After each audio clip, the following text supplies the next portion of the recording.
I'm Stila Webb. And I'm Shuvom and I'm going to write my first fiction novel this year. And I'm going to film it. And we're going to release one video every week. And if you keep up with Stila's word count, by the end of 2017, you'll have... This is Katana! She's got my back!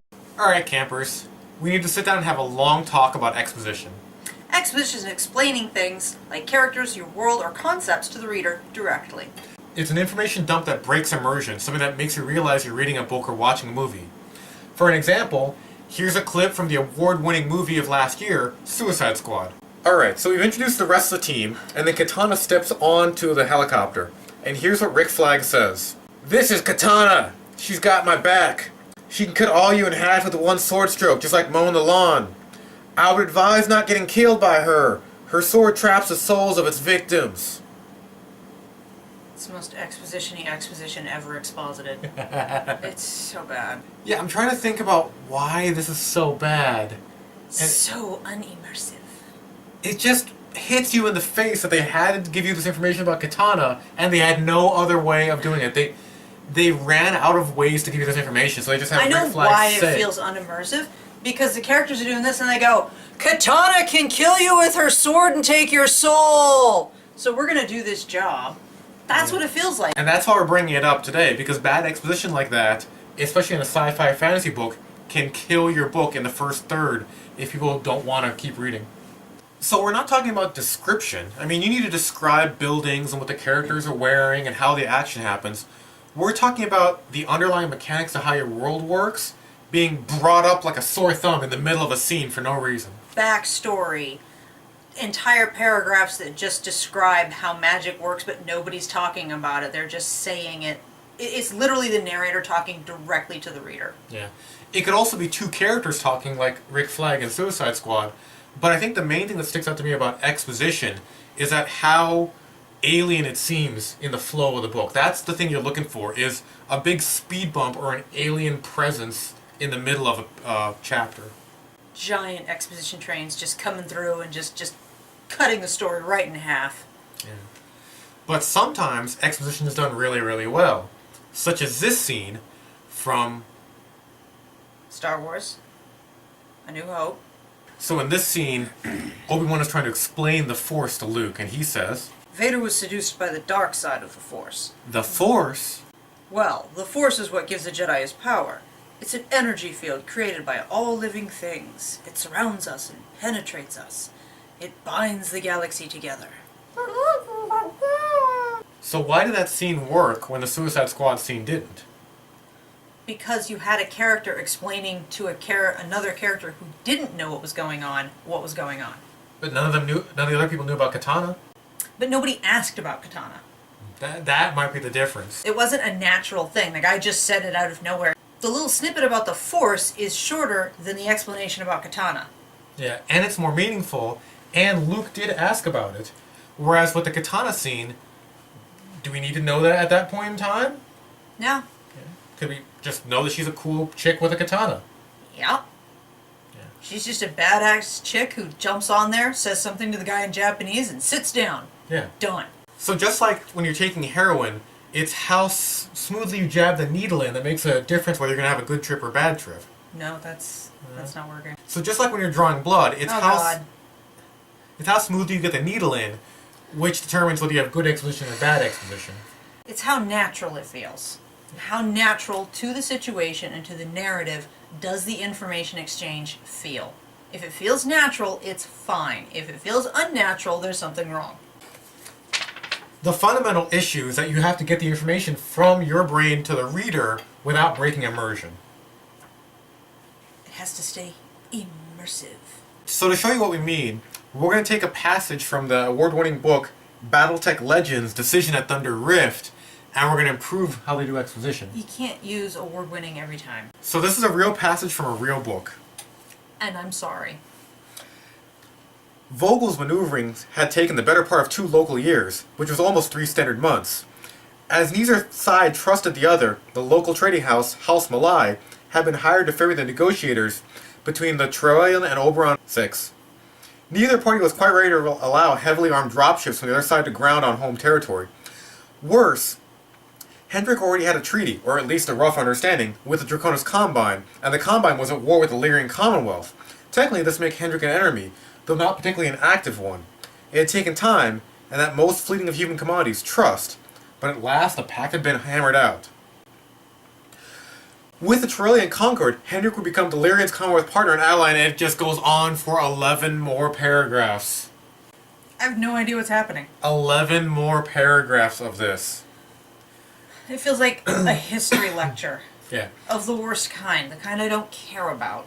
So as a kid, I used to love these BattleTech books, and then Stila got a bunch of them for me for my birthday once when I was an adult, and I forgot they had all this crap in there. And I would chase her around the house reading paragraphs like this just to show her what she had gotten me, to torment her. Because you can find paragraphs like that almost in every chapter of every BattleTech book. And this is why you don't get gifts. Yeah. So, our first semi-pro tip for exposition is cut half of it out. At least half of it, yeah. You probably don't need it. Remember we talked about what authors need to know and what readers need to know? This is a classic example of crap you need to know that your reader probably doesn't need to know. Yeah, looking back at this paragraph, all you really need to know is this is a very tense peace treaty they're about to hammer out. And what's going to happen is something bad's obviously going to happen to the peace treaty, and it's going to blow up, and there's going to be a war because it's a BattleTech book. But you don't need to know all this crap about the Draconis Combine, the Lyrian Commonwealth, the local trading house, House Malai.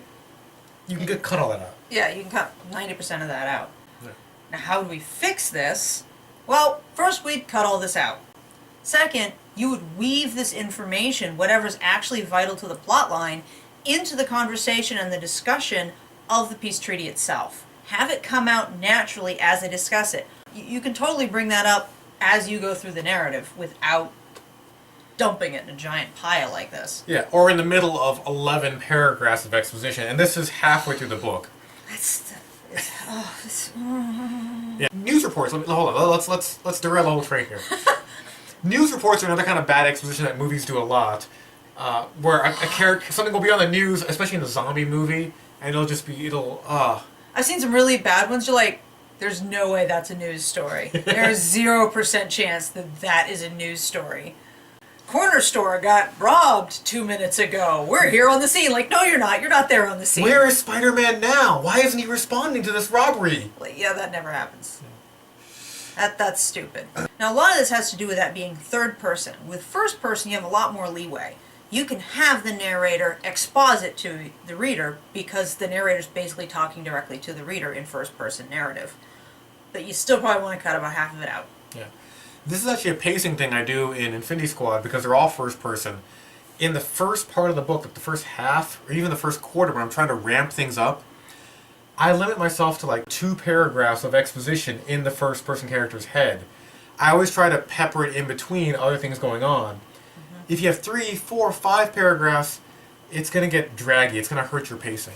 I do the same thing, or I am doing the same thing in Catcalled. As I go through, I only explain to the reader the things that are pertinent at that moment, a little bit at a time. You start out with, oh, we're doing this, we're going to this party. Oh, we turn into cats. Done. Not a lot of exposition on it, just a casual mention. And then later you see them turn into cats. And then when the next thing becomes important, oh, our parents live in Montana. There's your next bit of information, and it's only spoken when they need to go to Montana. Information is slowly parceled out in the story as it comes up and is necessary. So award-winning author John Ringo once told us the best time to have exposition is when the bullets are in the air. So if you want to have exposition about these missiles or artillery shells, fire the artillery, fire the missiles, and while the reader is worried about are they going to kill our main characters, are they going to kill our troops, while the missiles are in the air, then you do all the exposition about the nuclear fusion missiles and the stabilizing fins as the clock's ticking down. So that's another What trick their you can range do. is, what the wind is, and whether or not the wind is going to interrupt it or not. That's when you do it because it's pertinent to that moment. That's when that's when the reader cares. There's a tension of, will the missiles hit? Instead of just doing it before the missiles fire, John Ringo's point was to do it while the missiles have already been fired. He was really ringoing it up, wasn't he? He was ringling it up there, yeah. Yeah. Although he's right. Don't mention it until the reader cares about it, until you've made it enough of a mystery that the reader wants to know what the answer is. Yeah. Which is what they did in Star Wars. You know, Luke was worried about the Force, he wanted to know, that's when we tell him. The opposite was true in Suicide Squad. No one cared about Katana at that point. Yeah, nobody cares about Katana until she stabs somebody, her sword glows or something, and one of them goes, what the hell was that? Then you explain about Katana's sword. Yeah. There, we fixed that for you. You're welcome. Future me, cut this and put it in the first part. How, talking about cutting half of it out, what's an example from Catcall that you had just this week? So just this week, I've been writing a dialogue scene between the cat girls and their mysterious boss, Rafe, who's explaining some of the world to them. But only a little bit.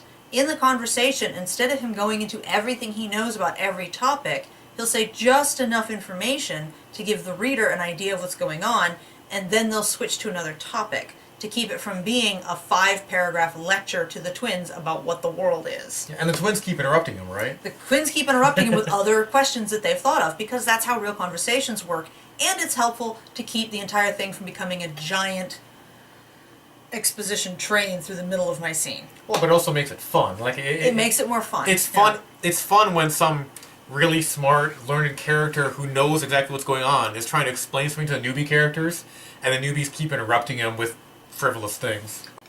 The third trick we have for you is something called Pope in the Pool, coined by Blake Snyder in Save the Cat.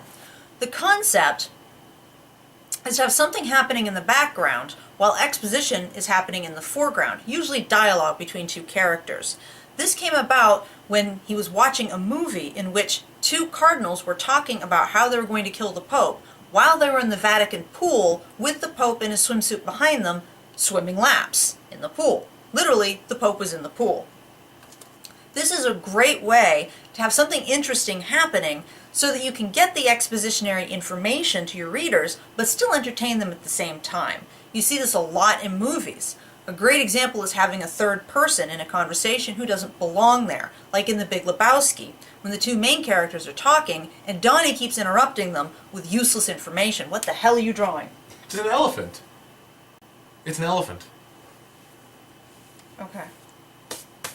So that's the idea, is have something really interesting but meaningless going on in the background, and have the real information being delivered in the foreground, and the Pope swimming in the pool makes the reader pay attention while the Cardinals are having their exposition talk. Game of Thrones has what we like to call sexposition, where there's sexual stuff happening while somebody's explaining something to somebody. Oh, I forgot that about the dragon. The dragon sexposition, yes, that was a big one. And there was a scene where they had to get out exposition about what happened to the dragons, where did the dragons go. And so the way they did this, obviously, as you would, is have a naked prostitute straddle the prince, and he explains to her while they're both in the tub, splashing water all over themselves. Yeah. Use historical boobies. Works every time. Yeah. So that was a great example of Pope in the Pool. So, again, this is if all else fails. If you can't cut it, if you can't weave it seamlessly into the narrative, have something really interesting going on that makes the scene still worth reading. Aaron Sorkin does this a lot with the walk and talk. So what I do, I did in Infinity Squad 3 just about a couple months ago, I had information I had to get out, have them walking down a hallway, but they're turning and they're passing, and interesting things are passing them on the hallway. So it could be a bunch of soldiers pass them, then a guy passes them carrying a rocket launcher, then a guy passes them carrying like a flaming torch, like, just have crazier and crazier things pass them. And eventually the commander's like, what is going on? Like the commander breaks the exposition. You're like, what is going on over there? I mean, that's kind of what I was doing in the Rafe scene I just talked about. Don't say Rafe scene. That is a good point. I was basically doing the same thing in the dialogue scene I was just talking about that I've been doing this week. There are 3 people involved. Granted, they're all important, but they keep breaking up the exposition by interrupting each other. Yeah, the point here is 2 people are trying to exchange information, which is boring, but a third person who's not really invested in the thing is just breaking it up with useless comments and derailing the thing, which makes it Damn fun. it, Donnie, you have no idea what's going on here! You're out of your depth, Donnie! You're out of your depth, Donnie! Updates from last time, we talked about special effects, and when I was going through and editing Infinity Squad 3, I had a scene where they were just in an elevator, kind of going down on an alien base, and I thought, why don't we just have a glass window in the background? You can see all the cool floors of the alien base as you're passing, and one floor with just machinery, one floor with computers, one floor with, like, lava on it, one floor with, bombs and weapons on it. Like, so I added some special effects to a scene I had because of making that video. And did the characters talk about it? No. Oh. It's just in the background. It's something cool happening in the background. Okay. Instead of them being in a closed-off elevator at an alien space station, they're in a glass elevator at an alien space station, and it looks really cool. You can see all the stuff happening in the background. Nice. A little bit of special effects budget. Update on Catcalled. I am at 26,000 words as of today. So I'm in the fun and games, and things are cranking along. We're having the conversations. That's fun. Something else is going to happen soon. Yeah, the world is expanding. They're having fights and set pieces. They're, comedic misunderstandings. Things haven't gotten serious yet. It's still fun. Yeah, it's still fun. I mean, it's a little serious. It's fun. And that's where you guys should be, too. You haven't hit the midpoint yet. Things are still fun. You're still having your trailer moments. Yeah, we're not going to hit the midpoint for another 20,000 words, so buckle in. We're going to be here for a little while. Yeah. So your homework this week is to find the last paragraph of exposition you did and use some of the techniques we talked about. Cut it in half, because people don't need to know it. Make it more natural, and if all else fails, put a Pope in the pool. So until then, stay frosty, campers. Who'd you steal that from? I know you stole that. Nice to meet you. Oh, good, no. Hey, get writing dot Wang.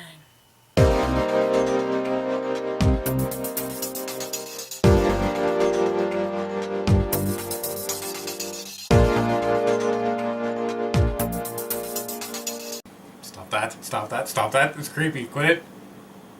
Quit it.